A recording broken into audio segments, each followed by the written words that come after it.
Hello. हाँ जी, नमस्कार जी।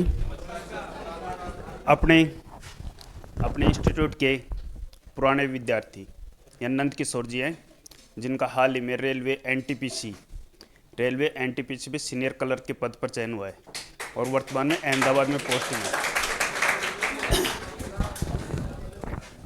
वो आपके सामने आ चुके हैं।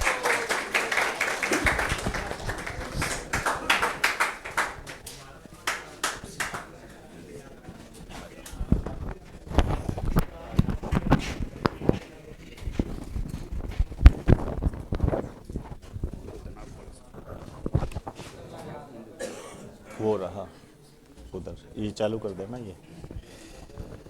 चलिए जी, आज हमारे लिए बड़ी खुशी का विषय है। विषय ये है कि ये हमारे स्टूडेंट हैं और ये सिलेक्ट हुए हैं। ये यहीं से पढ़े हुए हैं और इसी यही ब्रांच थी ना। हाँ, थोड़े से पुराने हैं ये, लेकिन अब इनको मौका मिला है तो अब आए हैं। शायद ये 2017 के हैं। 2017 में इन्होंने कोचिंग की थी और नंद किशोर इनका नाम है और ये रेलवे एनटीपीसी में सिलेक्ट हुए हैं। 2019 अहमदाबाद में इनकी पोस्टिंग है। तो कल इनका फ़ोन आया था तो ये कहते सर मैं आपसे मिलना चाहता हूँ, और फिर ये कहते मैं कल आऊँगा। तो मैंने कहा भी चल कल आइए, दो शब्द बच्चों को भी कहें। कई बच्चे अपने मन में सवाल लिए हुए रहते हैं, उनके सवाल होते हैं, कुछ पूछना चाहते हैं, उनकी कुछ समस्याएं होती है। क्योंकि स्टूडेंट की समस्याएं जो होती है ना, मिलती जुलती होती है। इसमें कोई ऐसी बात नहीं होती है, बिल्कुल मिलती जुलती सी समस्याएं होती है ये। तो हो सकता है इनके शब्दों में आपका वो निवारण मिल जाए और आप एक बढ़िया तरीके से मार्गदर्शन में अच्छी तैयारी करो। क्योंकि तैयारी के लिए क्या होता है, स्ट्रेटेजी ज़रूरी होती है। ये नहीं होता है कि भैंसे की तरह चले आ रहे हैं, उससे काम नहीं चलता है, उससे काम नहीं चलता है। और उसी को ही इन्होंने फॉलो किया था, मेरे को इन्होंने बताया था। वही बात मैंने इनको कहा भी जो भी आपका अनुभव है आप बच्चों के साथ शेयर करें। तो ठीक है, आप इनसे बात करें एक बार। अच्छा, तो बताइए आप क्या करना चाहते हो। जो भी आ जाओ, इधर आगे आ जाओ। माल्यार्पण के लिए आइए, विक्रम, अगर कोई भी आओ आइए, आप इधर आओ।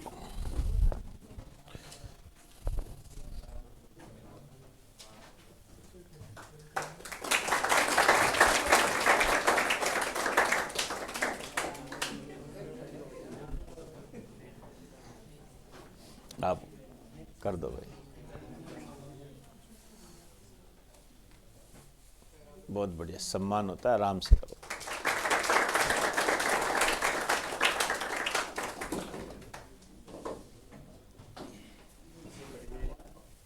गुरु शिष्य की परंपरा को निभाते हुए नंद किशोर जी अपने सरकार के सका सम्मान करेंगे और शपथ करेंगे।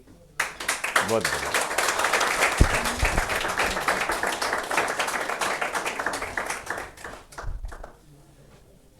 अच्छा, ये है क्या? अरे यार बहुत ज़्यादा हो जाएगा ये। चलो, बहुत बढ़िया। कैसे लग रहा है भाई? ठीक है क्या? नहीं नहीं ऐसा मत समझिए कहीं मामला बिगाड़ दो यार।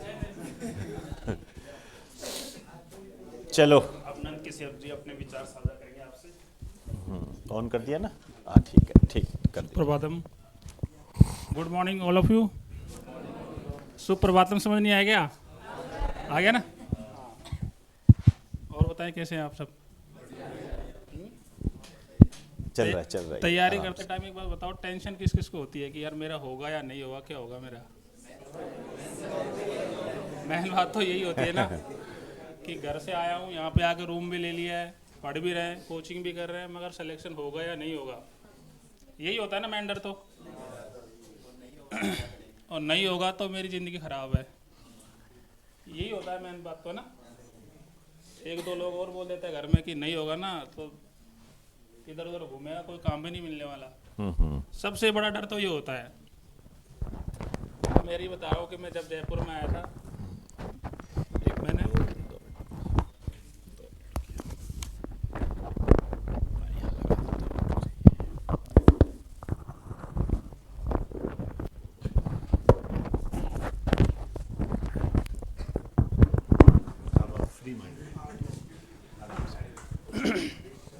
जयपुर में आया था तो यहाँ के एक रूम लिया था यहीं महेश नगर में इधर, तो सर के पास कोचिंग भी ज्वाइन कर ली थी।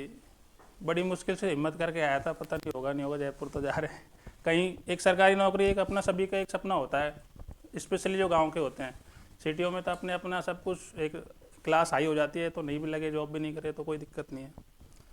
मगर स्पेशली हम गाँव से जो निकलते हैं, बिल्कुल बेसिक फैमिली से, बिल्कुल जो खेती बाड़ी करने वाले परिवार से, मैं भी उसी परिवार से हूँ, उसके लिए सरकारी नौकरी एक बहुत बड़ा सपना भी होता है और कहीं ना कहीं फ्यूचर के लिए ये बहुत अच्छा होता है, अपनी फैमिली को अप करने के लिए समाज में। मैं भी आ गए यहीं, सर के पास कोचिंग ज्वाइन कर ली। तो कुछ स्टार्टिंग में तो कुछ समझ नहीं आ रहा था क्या पढ़ना होता है, क्या कुछ नहीं, बिल्कुल जीरो था मैं। सर के पास में 2-3 महीने पढ़ा तो सर बता देते कि आपको ये सारी चीज़ें पढ़नी है, बस इनको पढ़ना है और कुछ ज़्यादा ध्यान इधर उधर देना नहीं है। मैंने सोचा यार ये सबसे थोड़े ना कुछ होगा, इन सबसे कुछ नहीं होगा, सर के नोट्स तो बस इतने से हैं, इनसे तो कुछ नहीं होगा। क्योंकि मैं इंजीनियरिंग का स्टूडेंट था तो मेरे लिए इतनी सी तो बहुत कम चीज़ थी कि यार मेरे को नॉलेज बहुत अच्छा होना चाहिए और इधर उधर का नॉलेज बहुत अच्छा होना चाहिए। तो मैं क्या करता था, सर जो पढ़ाते थे उसके अलावा बहुत सारी एक्स्ट्रा चीज़ों को पढ़ता था। इधर की नॉलेज भी ले ली, इधर की भी ले ली, है ना, इस घर की भी ले ली, उस घर की भी ले ली, सारी घरों की नॉलेज रखता था।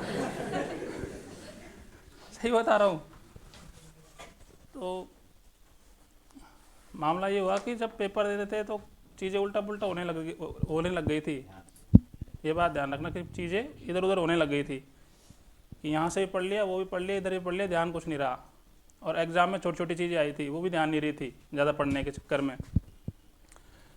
तो स्टार्टिंग में पेपर दिए थे ना, तो 3-4 पेपर दिए ऐसे ही। 2018 में भी दिया था, तो पहली बार तो सभी तरीके से बुरी तरीके से फेल हुआ मैं, अच्छी तरीके से। जो भी एग्ज़ाम दिया सब में फेल, ये एग्ज़ाम ही नहीं निकल रही थी एक भी। और 1.5 साल हो गई तैयारी करते करते यहीं। सुबह आना, शाम को जाना, खाना पीना, रूम पे जाके सो जाना, समझ रहे हो ना, पढ़ाई वढ़ाई करके।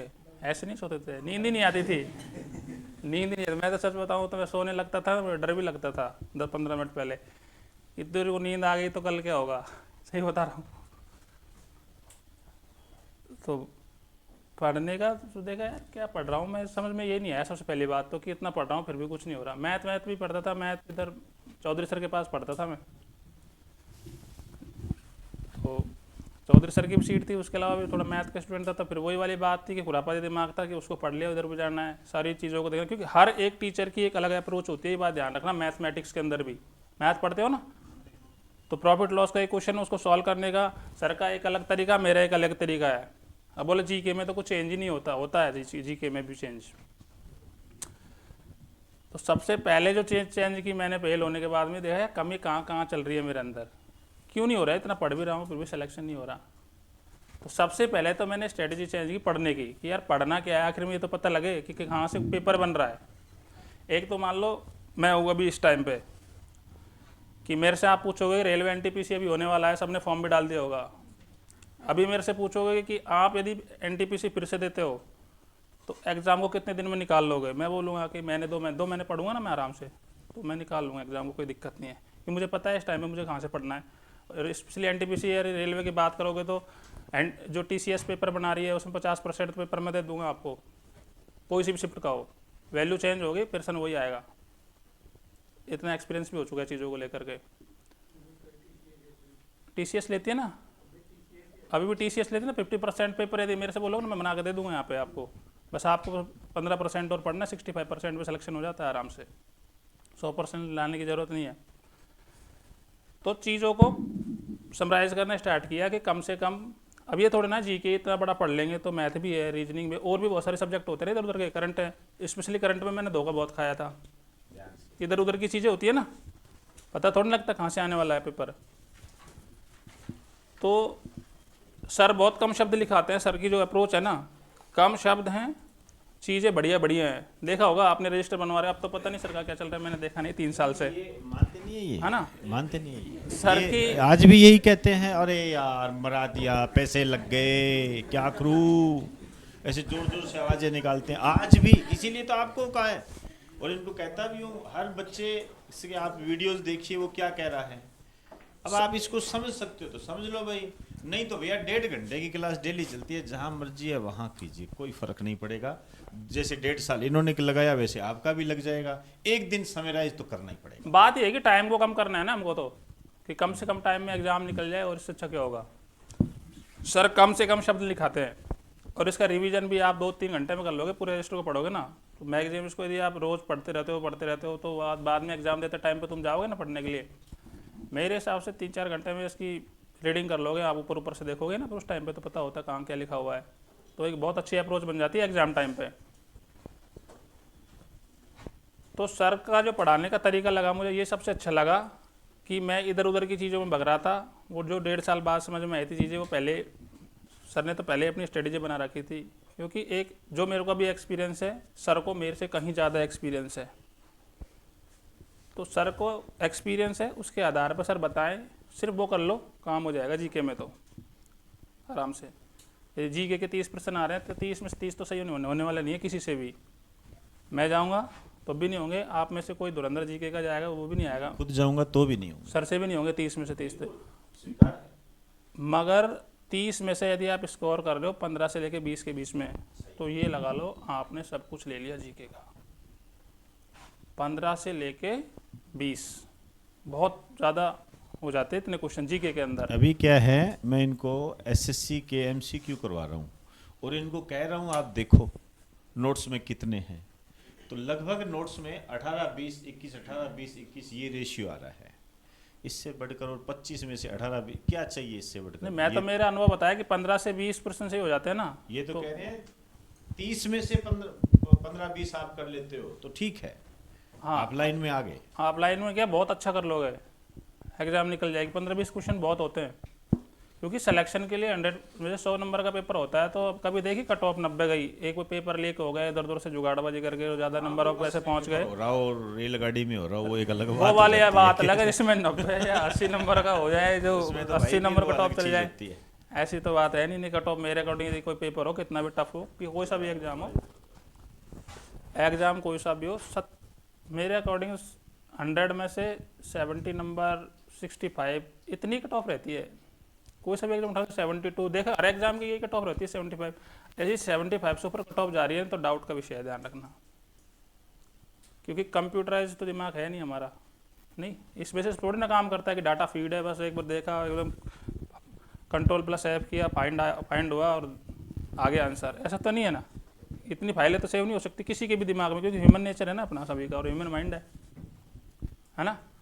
तो यदि 75 से ऊपर जाता है तो कहीं ना कहीं लोचा होता है ऊपर जाके, और इसमें बहुत बड़े लोगों का हाथ होता है, जिसमें हम तुम कुछ नहीं कर सकते। मैंने बिजली वाक़या का एग्जाम दिया था, जिसमें मेरे 78 क्वेश्चन सही थे, पेपर दे के आया बिल्कुल सही था, मगर बाद में देखा कि वो कैसे क्या हुआ कैसे क्या नहीं हुआ, मेरे नंबर रह के 3-4 नंबर घट गए थे। बाद में आंसर शीट आई तब देखा तो 3-4 नंबर कम हो गए थे, और बाद में भी देखा तो जितना मेरे नंबर यहाँ बन रहा था उतना ही कट ऑफ गई थी, कि 79 कुछ के आसपास गई थी विद्युत विभाग की यहाँ पे। तो उस टाइम में देखो टेक्नीशियन का एग्ज़ाम भी दिया था, तो टेक्नीशियन में भी फेल हो गया था। फेल तो होना ही है, जब तक आप जिस दिन पास हो जाएंगे उस दिन पास ही है, वरना फेल ही होना कंपटीशन में। तो फेल ही होते रहते हैं ना, एग्ज़ाम देते रहते जाते हैं, फिर फेल हो जाते हैं। जिस दिन पास हो गए उस दिन अलग हो जाते हैं थोड़ा सबसे, है ना। फिर अब एग्ज़ाम देनी है नहीं देनी है, कौन सी देनी है, अपने ऊपर डिपेंड आगे चल के। तो चीज़ों को क्या है, एक बार सर जो पढ़ा रहे हैं, जैसे कि टॉपिक कोई भी आ गया उसको एक बार पढ़ लो, उसी का बार बार रिवीजन करते रहो। मैं गारंटी देता हूँ कि वो 100% आपका काम हो जाएगा। और सर साइंस भी पढ़ाते हैं। सर जो साइंस पढ़ाते थे, मैंने सर के नोट्स लेके मैंने खुद ने कोचिंग चलाई, ऐसे बताऊँ साइंस के लिए। सर के नोट्सों से मैंने अपनी एक कोचिंग चलाई थी, और मैं पढ़ाता भी था साइंस।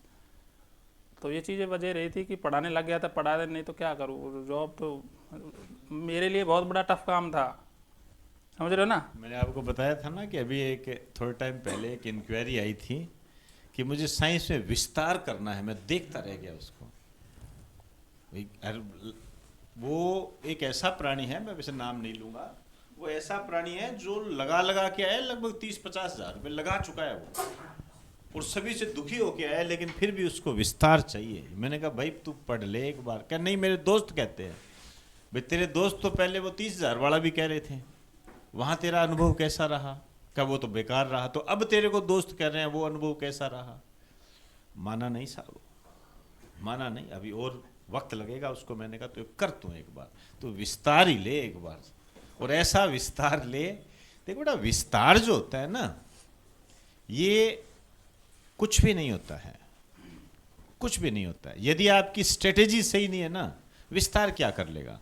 और फिर विस्तार ही लेना है, यदि आप ये कहते हो जैसे साइंस में विस्तार करना है, तो विस्तार ही लेना है, तो फिर ये कोचिंग और वो कोचिंग क्यों, सीधा नीट में एडमिशन लो ना। विस्तार तो उसको बोलते हैं, इसको विस्तार कहाँ से बोलते हैं? कंपटीशन क्लासेज हैं। कंपटीशन क्लासेज में जो आप कंपटीशन में एग्जाम दे रहे हो, उसमें आर्ट का स्टूडेंट भी बैठ रहा है, उसमें साइंस का भी बैठ रहा है, इसमें कॉमर्स भी बैठ रहा है, पता नहीं कितने कितने जो पार्ट्स होते हैं उसके स्टूडेंट बैठ रहे हैं। यदि वो वहाँ पर जाकर 12वीं क्लास की साइंस पूछने लग गया, फर्स्ट ईयर की साइंस पूछने लग गया, तो पार कैसे पढ़ेगी? वो तो एग्जाम ही नहीं देगा कभी। और आप जानते हो कि जैसे मान लीजिए कोई साइंस का पेपर होता है, तो उसमें आपको कहा जाता है कि इसमें केवल वही बच्चे फार्म भर सकते हैं जिनका बैकग्राउंड साइंस है, आर्ट वाले भरेंगे ही नहीं वो। अब जो भर रहे हैं, जो ये कह रहा है कि इसमें सभी के लिए ये योग्यता होनी चाहिए, साइंस का ये सिलेबस है और इसमें आर्ट वाला भी बैठ सकता है, तो क्या आपको लगता है वो फर्स्ट ईयर का क्वेश्चन देगा आपको?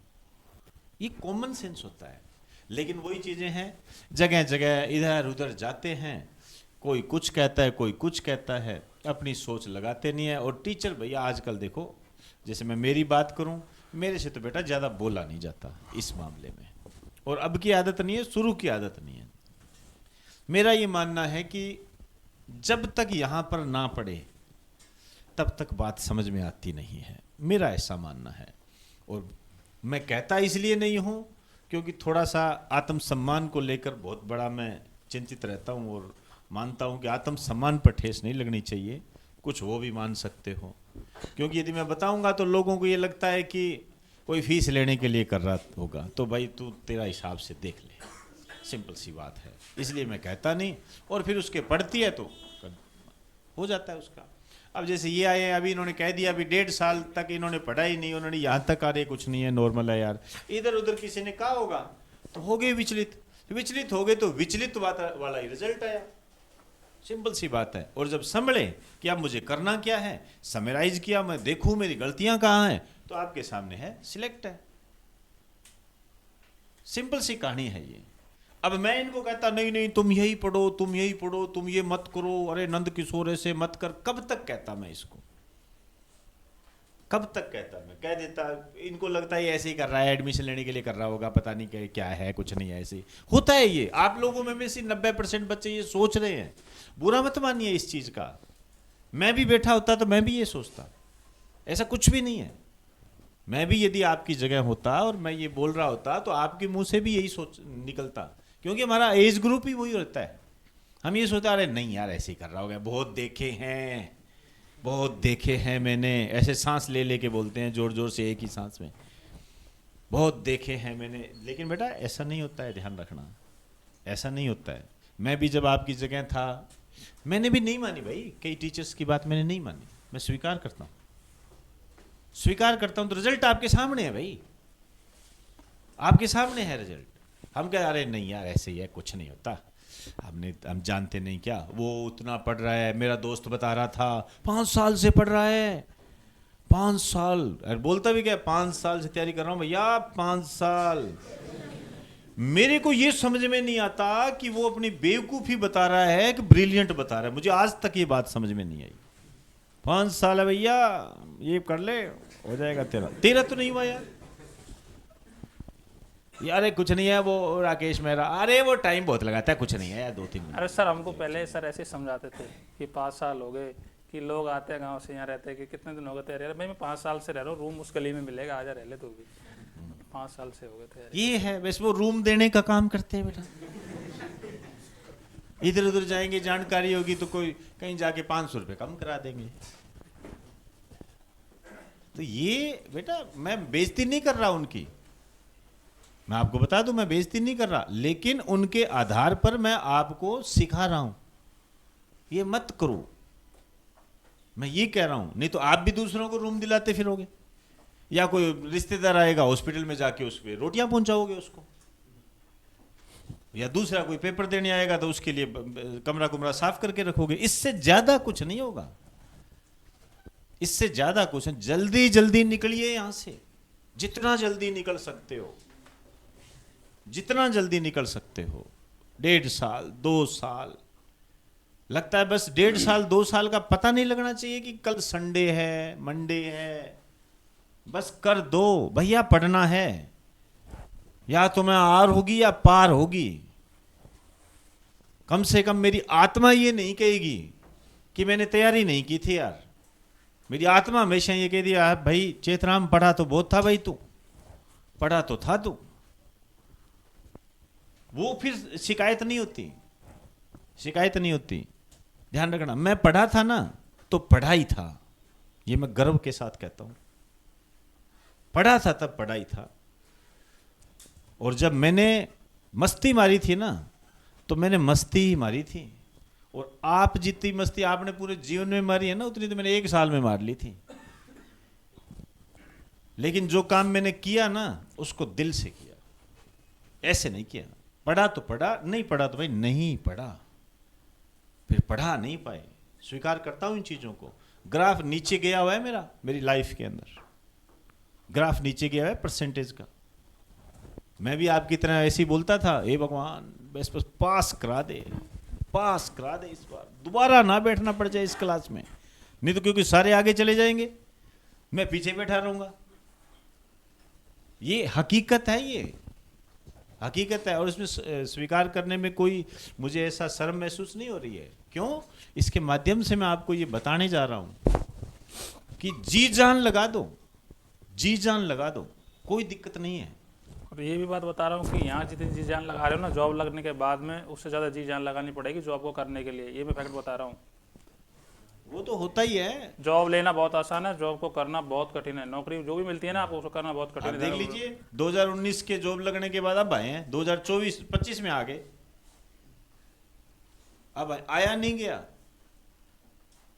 और कल इन्होंने जो शब्द इस्तेमाल किया, कहता सर गुरुजी हो हमारे लिए तो भगवान हो, आप सोच नहीं सकते हम क्या सोचने लग गए, अरे यार कैसे बोल दिया इसने ये। लेकिन जब हम स्टूडेंट की तरफ देखते हैं ना, इसने कितने धक्के खाए होंगे, कितने लोगों ने इसको प्रताड़ित किया होगा। रिश्तेदार कहते होंगे अरे नंदू तेरा कुछ नहीं हो सकता भैया, हम जानते हैं तेरे को नहीं हो सकता। नहीं, जॉब के लगने के बाद में भी खुश जो सबसे ज़्यादा होता है या तो माता पिता होते हैं अपने, या कोई भाई बहन होता है अपना, या सब गुरु होते हैं। उसके बाद तो सब दुनिया है ना आसपास की।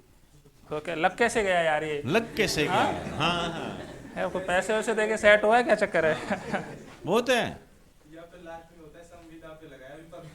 हाँ नहीं वो परमानेंट नहीं है। वैसे भी देखो कैसे निकलती है चीजें, जरा आप देखो। अरे कुछ नहीं है, लग तो गया है, लेकिन एआई आ गया है, अब ज्यादा जॉब मिलेगी नहीं, हो जाएगा, इसका भी हो जाएगा। सरकार रिटायरमेंट ले लेती है, जल्दी जल्दी लेते हैं। बीएसएनएल में ले लिया ना, वो दिल को ऐसे ऐसे करके खुद को थोड़ा सा छिंटे मारते हैं, और कुछ नहीं होता है। जॉब रहेगी रहेगी। जो काम करता है ना उसके लिए कोई जरूरी भी नहीं होती कि ये प्राइवेट है कि ये सरकारी है।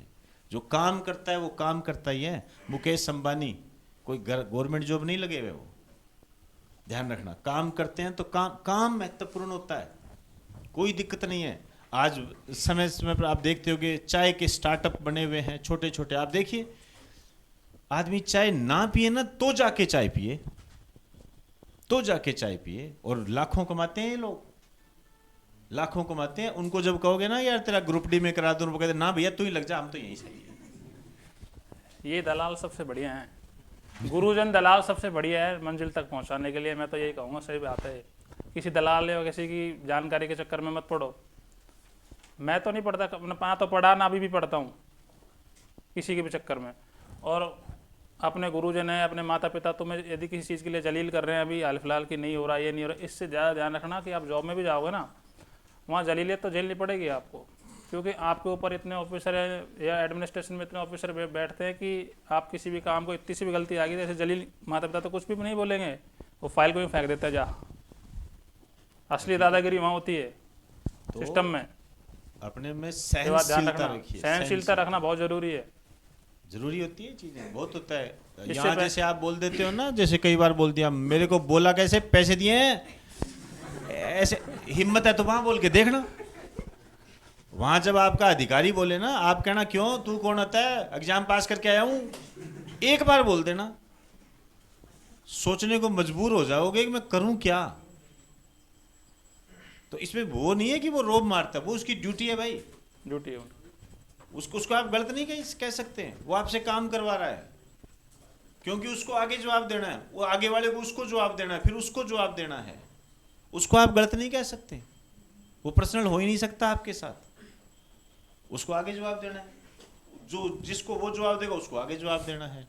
और आपसे भी तो नीचे होंगे, आप भी तो कह रहे भैया कर ले, क्यों मेरा पीछे पड़ा, मारूंगा कर नीचे, आप भी तो नीचे वाले को कहोगे, आपको भी बोलना पड़ेगा। हाँ, तो तभी तो कहते हैं सहनशीलता। आप इंटरव्यू बोर्ड पे जब जाते हो, कभी मैंने बहुत भुगते हैं ये चीजें, इंटरव्यू बोर्ड में जब आप जाते हो, आपका इतना करते हैं वो कि ये गुस्सा हो जाए किसी तरीके से, और वो झट पहचान जाते हैं ये हो रहा है, और तभी नंबर काट लेते हैं वो, कहीं ये पार नहीं पड़ेगी। पता नहीं कितने लोग मिलेंगे भाई इसको, कौन गाली दे के जाएगा, भगवान जाने क्या क्या करके जाएगा उसके साथ। तो फिर ये तो मतलब हम लड़ने बैठ जाएगा, और इसको लड़ने के लिए नहीं बिठाया हमने काम करने के लिए बिठाया है। तो इन चीज़ों का ना साथ साथ किया करो, तभी तो आपको बीच बीच में लताड़ता रहता हूं मैं, ताकि आप में एक सहनशीलता है। सहनशीलता। अरे यार आप सोचिए, पढ़ा रहा हूं, एकदम से मैसेज, अरे कुछ नहीं पढ़ाता, ये कुछ नहीं पढ़ाता, टाइम बदल लगाता है, नहीं आते मैसेज, बताइए, तो पढ़ाना बंद कर दूं? मैसेज तो बहुत आए हैं, लेकिन मैं तो खड़ा हूं ना आपके सामने, पढ़ा रहा हूं ना, सुबह 7:30 बजे आ जाता हूं। बहुत सारे लोग ऐसे दुनिया में बहुत सारे मिलेंगे। आप किसकी नजर में अच्छे हो, सबकी नजर में अच्छे नहीं हो सकते। कईयों की नजर में अच्छे होंगे, कईयों की नजर में बुरे होंगे, कईयों की नजर में चुभोगे आप, कहोगे अरे यार ये लग गया, काका कहेगा यार ये लग गया, मेरे वाला नहीं लगा, तुम मारूंगा, वो उसके 2-3 और मारेगा खींच के, अरे वो लग गया। उसकी समस्या ये नहीं है कि वो उसका लड़का नहीं लगा, उसकी समस्या ये है कि तुम लग गए, तुम लगे, उसकी समस्या ये है। आप नहीं लगते, वो भी नहीं लगता है, होता है जी, हो जाता है कई बार, कोई बात नहीं, रूटीन बदल जाएगा, उसका पूरा सिस्टम बदल जाएगा। तो अपने आप को मजबूत करो, और मजबूत तभी होता है जब आप स्टैंड होते हो, बिना कुछ भी नहीं कर सकते। आज 2014 से यहाँ पर मैं बैठा हूँ, बहुत लोग आते हैं, बहुत स्टूडेंट आते हैं, अरे कम कर देना, राज चलता है हमारा, राजा है हम। अब मैं ये सोचता हूँ क्या कहूँ मैं इसको यार, मुझे दया आती है वास्तव में, यार किसका क्या करें बताओ। नहीं हो गया जी, हो गया इशारों में ऐसे करते हैं। तो मैं ये समझ जाता हूँ भाई ये मियाद कितना है, 2 साल 3 साल यहाँ रहेगा, उसके बाद खेती, और खेती नहीं करेगा तो इधर उधर कहीं ना कहीं ये इसका मामला गड़बड़ाएगा इसका। तो बहुत सारे लोग हैं, कोई मतलब नहीं, उनका निकलता नहीं है। तो इन सब चीज़ों से बाहर निकलकर पढ़िए। इन्होंने जो आपको बात बताई है, इन्होंने कहा है कि आप नोट्स पढ़ लो, बार बार पढ़ो, और स्ट्रेटेजिकल पढ़ो, और जो ज़्यादा इम्पोर्टेंट है, एक आप कल बात बता रहे थे इम्पोर्टेंट की, वो बताओ इनको। सबसे बड़ी बात तो ये है कि आप एक बार तो देख लो, यहाँ अपने क्या तैयारी करते हैं, तो ये देखते हैं कि यार राजस्थान के एग्जाम भी दे रहे हैं और देते हैं ना, और सेंटर के भी देते रहते हैं। सबसे बड़ी समस्या ये और बड़ी है कि यहाँ ये कुर्सी पे बैठते हैं ना, मतलब सबसे बड़ी चीज़ होती है सिलेक्शन, एग्ज़ाम कौन सा देना है, राजस्थान की तैयारी करनी है या सेंटर की तैयारी करना है। ये बात ध्यान रखना कि यदि राजस्थान की तैयारी कर रहे हो ना तो राजस्थान की करना, और सेंटर के एग्ज़ाम पे फोकस कर रहे हो तो प्रिंसली उसी को करना, ठीक है। उसी का एग्ज़ाम है, उससे क्या चीज़ें हट जाएंगी फालतू की इधर उधर की, तो चीज़ें फोकस कर पाएंगे ना हम। जैसे कोई रेलवे की दे रहा है एग्जाम, सर के नोट्स पढ़ लिए इनमें कौन कौन से टॉपिक आ रहे हैं सिलेबस में देख के, और उसी एग्जाम पे फोकस करना है। राजस्थान का कोई एग्जाम है दे रहे हो तो उसी पे फोकस करते रहो। ये नहीं है कि 2 साल बाद स्टेट चेंज नहीं है, अब तो हम सेंटर के आदमी हैं। नहीं, मैंने भी ऐसा टाइम बहुत बिगाड़ा है, इधर का भी पढ़ लिया उधर का भी पढ़ लिया, तो पढ़ तो सभी रहे ना। मैं तो ये बोल रहा हूँ कम से कम पढ़ो और उस एग्जाम के लिए पढ़ो, फोकस होके अपना काम हो जाएगा। डट के पढ़ो, डट के पढ़ो एग्जाम के लिए, उसी के लिए पढ़ो। जैसे मान लो अभी तुम तैयारी किसकी कर रहे हो, कोई भी बताओ मेरे को, एक भाई मेरा, हाँ, जैसे आप भैया एसएससी की तैयारी कर रहे हो ना, एसएससी की तैयारी करो तो एसएससी की ही करो, समझ रहे हो ना। इसके अलावा इधर एसएससी रिलेटेड जो एग्जाम आती है ना इधर उधर की, वो दे लो। इसके अलावा साइड की राजस्थान की एग्जाम मत दो मत। उससे क्या है, और आपका सिलेक्शन होने की प्रायोरिटी ज़्यादा हो जाएंगी। फिर उससे रिलेटेड आपके बहुत सारे सिलेक्शन हो जाएंगे। मेरे भी एक नहीं है बता रहा हूँ, और भी सिलेक्शन हुए थे, एक ही सिलेक्शन नहीं है, सिलेक्शन और भी रखे हैं। बट उनको लेके ज़्यादा मैं वो बात नहीं कर रहा कि पोस्ट क्या है। आप वो तो क्या है, अनुभव के आधार पर चीज़ें एक बार हो जाएगा ना आपका, तो जिस लेवल पे पहुंच जाएगा उसके बाद जो भी एग्जाम दोगे उस पैटर्न के हिसाब से सारे निकलते चले जाएंगे, समझ रहे हो ना। वो कोई बड़ी बात नहीं है। सबसे बड़ी बात है एग्जाम का सिलेक्शन करो। एक दूसरी बात यह है कि टॉपिक कौन कौन से ज़्यादा महत्वपूर्ण है। जैसे एक नदियों वाला टॉपिक है जीके के अंदर, उसमें से आने आना होता है क्वेश्चन, आने आना होता है ना क्वेश्चन हर एग्जाम में। सर आपको बता देते हैं कौन सा इंपॉर्टेंट है कौन सा नहीं, क्योंकि सर को बहुत ज़्यादा एक्सपीरियंस है हम लोगों से भी। सर से पूछ लिया करो सर कौन सा टॉपिक ज़्यादा इंपॉर्टेंट है, या कोई एग्जाम दे रहे हो तो उससे देखो पिछले पेपर उठा के। सबसे बड़ी जो हेल्प करता है ना, तो लास्ट प्रीवियस ईयर के पेपर है वो ज़्यादा हेल्प करते हैं कि कहाँ से ये जो पिछला पेपर की डिमांड क्या है। सबसे बड़ी बात ये होती है कि उसके हिसाब से पढ़ते रहो कि यार इस टॉपिक से ज़्यादा क्वेश्चन पूछता है, इस टॉपिक से ज़्यादा क्वेश्चन पूछता है, तो उन्हीं के ऊपर ज़्यादा फोकस करोगे ना, आराम से सिलेक्शन हो जाएगा। और एक अंधी घोड़ी पर चढ़ोगे ना तो वो भगती जाएगी ना, तो उसको ये पता रहेगा घोड़ी को कि मैं मेरे ऊपर जो बैठा है वो कहाँ जाने वाला है, ना हमें पता कुछ, खाई में गिरेगी गाड़ी, पक्की बात है 5 साल बाद भी। एग्जाम का सिलेक्शन करो, उसके बाद में टॉपिकों का सिलेक्शन करो, कहाँ कहाँ से क्या क्या पूछ रहा है। लास्ट ईयर के जो प्रीवियस ईयर के पेपर्स है इन पर बहुत ज़्यादा ध्यान रखना।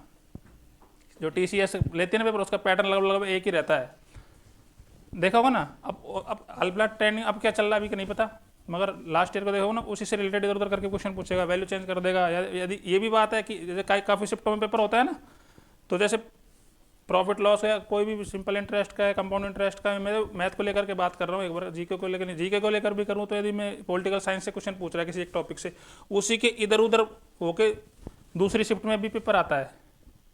देखा ये चीज़ हमने, नोटिस करी ये चीज़। पहली शिफ्ट के अंदर मान लो पॉलिटिकल साइंस से कोई एक क्वेश्चन आया किसी भी टॉपिक से, उसी टॉपिक से दूसरी शिफ्ट में जो आएगा उसी से रिलेटेड कोई ना कोई पेपर आएगा, वो क्वेश्चन आएगा। देखा ये चीज़ तुमने, है ना। इन चीज़ों के ऊपर ज़्यादा ध्यान दो, पढ़ने से भी ज़्यादा, क्योंकि पढ़ाई तो मतलब 1-2 साल में हो जाती है कंप्लीट, उसके बाद तो ये देखना होता है कैसे कहाँ से क्या निकालना है हमको, है ना भलाई। इन चीज़ों पर ज़्यादा ध्यान रखो तो सिलेक्शन आराम से हो जाएगा, कहीं भी, चाहे CGL हो चाहे कहीं भी हो, ठीक है ना। चलो और कुछ आपको पूछना है तो बताइए, कोई भी आप। और एक और बात बताऊंगा मैं आपको मेरी तरफ से। यदि आपको ये लग रहा है ना कि अभी टेंशन है जीवन में, घर वाले कुछ बोल रहे हैं, सोसाइटी कुछ बोल रही है, रिश्तेदार, ये इनका काम है बोलना।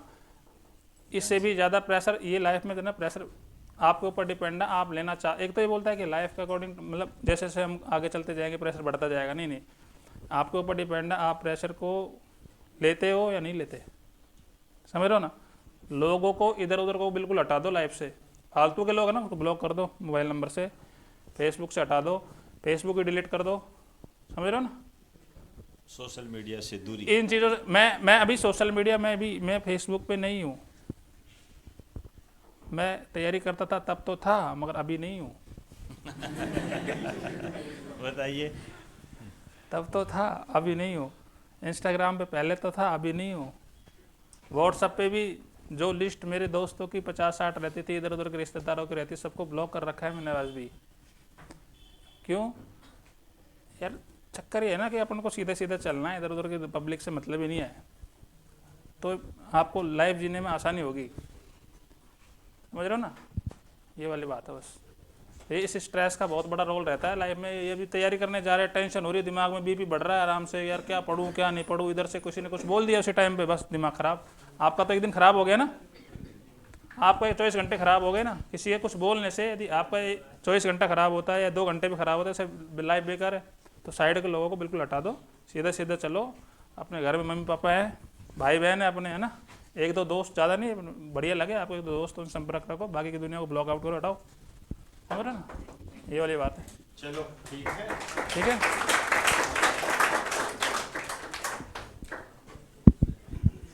ये हमारी तरफ से कोई गिफ्ट है।